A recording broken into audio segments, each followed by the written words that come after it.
बंगाल की तूफान पीड़ित जनता के साथ प्रधानमंत्री का क्रूर हास्य विनोद। Prime ministers brutal comic humour with the STORMAFFECTED masses of Bengal. यह बंगाल की तूफान पीड़ित जनता के साथ प्रधानमंत्री का क्रूर हास्य विनोद है। रोम से नीरो निकलकर आए और ध्वस्त बंगाल के आसमान में उड़ते हुए अपनी बांसुरी का कमाल दिखाकर चले गए। It is a cruel joke. The Prime Minister insulted the people of Bengal hit by super cyclone in Corona times. Everything destroyed all over Bengal. Corona deprived in every sense. People lost job, livelihood and under tremendous suffering inflicted by Corona and famine-like situation.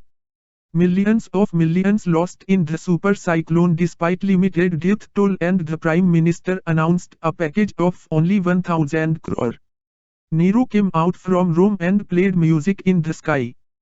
कल ही हमने चेतावनी दी थी कि इस माह आपदा की घड़ी में तनिक भी मनुष्यता और सभ्यता बची हो तो राजनीति न करें कृपया। अगर यही स्थिति गुजरात में होती, प्रार्थना है कि ऐसा कभी न हो, तो माननीय प्रधानमंत्री क्या 1,000 करोड़ का ही पैकेज जारी करके वंशी बजाते। यह बहुत अच्छा हुआ कि सुपर साइक्लोन ने ओडिशा को स्पर्श नहीं किया और ओडिशा में हमारे लोग साइक्लोन से बच गए। कोरोना समय पर ओडिशा के लिए 500 करोड़ की मदद के लिए प्रधानमंत्री का धन्यवाद। कोरोना काल में आम जनता के नाम 20 लाख करोड़ के आर्थिक पैकेज की धोखाधड़ी की आड़ में देश बेचने के निजी उपक्रम और श्रम कानून खत्म करके श्रमिक वर्ग के सफाई के बाद रिजर्व बैंक के गवर्नर की प्रेस कॉन्फ्रेंस से बड़ा मजाक है यह। 22 को ही देश के करोड़ों मजदूरों ने कोरोना कर्फ्यू तोड़कर श्रम कानूनों के खात्मे का जोरदार विरोध किया है, लेकिन भारत को अमेरिकी विश्व व्यवस्था का उपनिवेश बनाकर देश में लाखों ईस्ट इंडिया कंपनी का राज कायम करने के मनुस्मृति एजेंडे को अमल में लाने के लिए उनके गुलाम शासक कुछ भी करें कम है।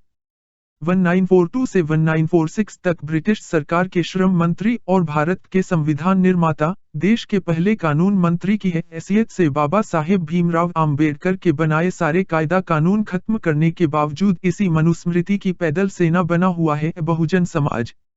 बाबा साहेब के परिवार के आनंद तेलतुंबड़े को झूठे मुकदमे में फंसकर गिरफ्तार करने के बावजूद खामोश है बहुजन समाज। अब बंगाल भर की बहुजन जनता की तबाही पर भी मूक दर्शक बनी हुई है यह गुलाम जनता। बंगाल के बशर बसे दलित बंगाली भी इसी मनुस्मृति की पैदल सेना है और बलि से पहले की बकरियों की तरह ही इस राम राज्य में अपने आगे फेंके चारे को चबाने में बिजी हैं वे, और उन्हें इसकी कोई परवाह नहीं है कि दलित बहुजन बंगालियों के सफाई के लिए नागरिकता कानून बनाकर वे देश भर में जंगल और खनिज जिस तरह निजी कंपनियों को भेंट की जा रही है, उससे आदिवासियों के साथ साथ उनका भी कत्लेआम होगा और पहाड़ के स्वर्ण लोग भी मारे जाएंगे। 1999 में ही अटल बिहारी वाजपेयी ने प्रधानमंत्री बनते ही दुनिया के इतिहास में पहली बार विनिवेश मंत्रालय और विनिवेश आयोग बनाकर पूरा देश बेचने का इंतजाम कर दिया था, और उन्होंने ही कांग्रेस के प्रणब मुखर्जी के साथ मिलकर 2003 के नागरिकता संशोधन कानून बनाकर दलित बंगाली शरणार्थियों की नागरिकता छीनकर उन्हें घुसपैठिया बताकर देश निकाले का फरमान जारी किया था।